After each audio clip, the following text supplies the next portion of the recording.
मेसमधल्या मुली गावी चाललेल्या आहेत आणि त्यांच्या घरच्यांसाठी संक्रांतीचं तिळगुळ द्यायचं आहे मला आणि आपल्या घरी पण बनवायचं आहे। चला म्हटलं पटकनी बनवा।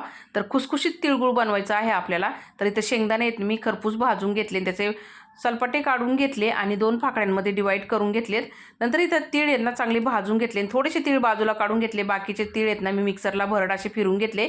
तीळ आणि शेंगदाणे एकत्र करून घेतले मी। आता कढईमध्ये तूप गरम करून घेतलं, त्यामध्ये चिरलेला गूळ टाकला आणि गूळ चांगला मेल्ट करून घेतला। आता इथे ना आपल्याला कडक गोळी बनवायची नाही आहे, पाकाची पूर्ण अशी लवचिक झाली पाहिजे।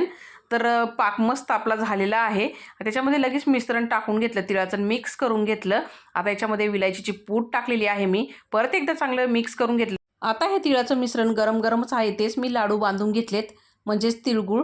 तर सर्व तिळगुळ माझं बनवून झालेलं आहे। तर एकदम खुसखुशीत तिळगुळ तयार झालं मंडळी। तर मकर संक्रांतीच्या तुम्हा सर्वांना खूप खूप शुभेच्छा। तिळगुळ घ्या, गोड गोड बोला। धन्यवाद।